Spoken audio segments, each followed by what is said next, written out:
Umeå দিলা কতই জ্বালা আমার আল্লাহ তাআলা দেখে বলেন ও ফেরেশতা খুলে দাও জান্নাতের তালা লা ইলাহা মাশাআল্লাহ লা ইলাহা লা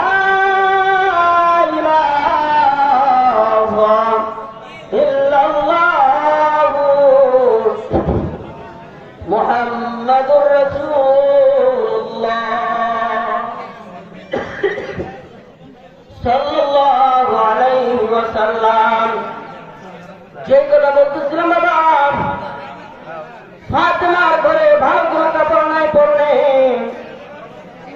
আল্লাহর পয়গম্বর তিনি রুমাল মোবারকটা ঢুকায় দিলেন, মা তুমি রুমালটা পরিধান করে আমার সম্মুখে আসো। রুমালটা পরিধান করে তিনি দরজা পান করে বাবার সম্মুখে এসে বাবাকে ডাক করে, বাবা তোমার চেহারাটা এমন মলিন কেন? এই কথা যখন মেয়ে বাবাকে বললাম, বাবা মেয়েকে ডাক বলে, মা তোমার কি হয়েছে? বলে, বাবা আজকে 3 দিন হয় আমাদের ঘরে কোনো খাবার নাই, না খাইয়া আমার চেহারা শুকিয়ে গেছে। সেই বলে আল্লাহর নবী চোখের পানি ছেড়ে ডাক বলে, মা দেখ আমার পেটে দেখতে 7টা পাথর বেঁধা, আজকে আমি কতদিন হয় অনাহারে ভুগতেছি। এই কথা যখন বললাম আল্লাহর পয়গম্বর বললেন, মা তুমি কি দুনিয়া চাও না জান্নাত চাও? বলে, বাবা আমি জান্নাত চাই, কিন্তু দুনিয়া চাই তাহলে তুমি যেমন নামাজের মশলাখানা উঠাও। নামাজের মশলা উঠায় থেকে অগণিত স্বর্ণ মুদ্রা প্রবাহিত হইতেছে। বলে, তুমি দুনিয়া যদি চাও এই স্বর্ণ মুদ্রাগুলি বাজারে বিক্রি কইরা তুমি তোমার স্বামীকে নিয়ে আমার দুনিয়াকে হাসান আর হুসাইনকে নিয়ে তোমরা আনন্দ উপভোগ কইরা তোমার আনন্দ উল্লাস করো। আল্লাহর হাবিব রাহমাতুল্লাহ আলাইহি বলতে বলেন, আল্লাহু আকবার, মা এখন তুমি কোনটা চাও? বলে, বাবা আমি দুনিয়া চাই না, আমি পরকালের শান্তি চাই, আমি আল্লাহর জান্নাত চাই। এই বাবা ভিতরে সেটি আল্লাহর পয়গম্বরের কাছে সে ভিতরে সবাই নামাজ পড়তে যায়। নবীর 2জন ছোট নাবালক নাতি হাসান আর হুসেন তারা খেলা করতেছে।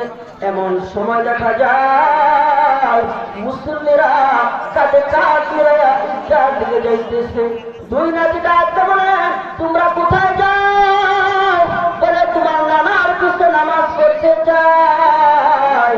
এই কথা শোনার সঙ্গে সঙ্গে 2 নাতি ঘরের ভিতরে আয়েশা মাকে ডাক বলে, মা আমার নানার কাছে ঈদুল ফিতরের নামাজ পড়তে নানার মুসল্লিরা যায়, কিন্তু আমাদের কোনো ভালো কোনো কাপড় নেই,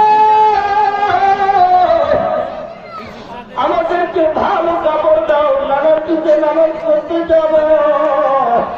এই বলে যখন ফাতেমাকে হাসান আর হুসাইন বললেন, ফাতেমা চোখের বাড়ি ছেড়ে ডাক বলে, বাবা তোমাদের দোকানে চরকির দোকানে কাপড় দিয়ে আসছি, কিছুক্ষণ করে তোমাদের জন্য দর্জিওয়ালা জামা নিয়ে আসবে, আর এই ফাঁস দিয়া এই মাছটা দিয়া তোমরা 2 ভাই গোসল করে আসো।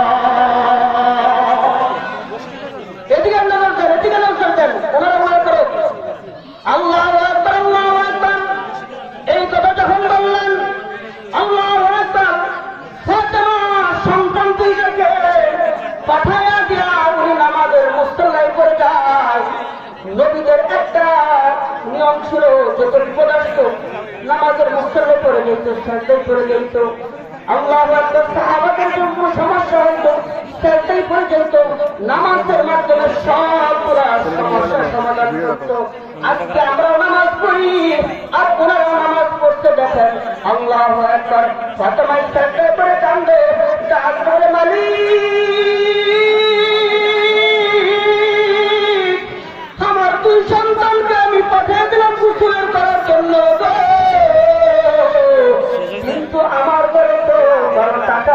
আসে নাই, তোর কাছে তো আমি জামা দিয়ে আসি নাই।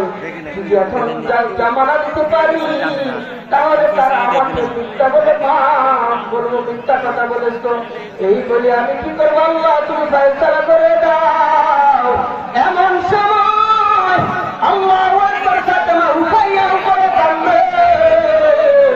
এমন সময় হাসান হুসাইন গোসল করে আয়েশা দেখে মা কান্না করে, মাকে ডাক করে, মা তুমি কান্না করে কেন? কান্না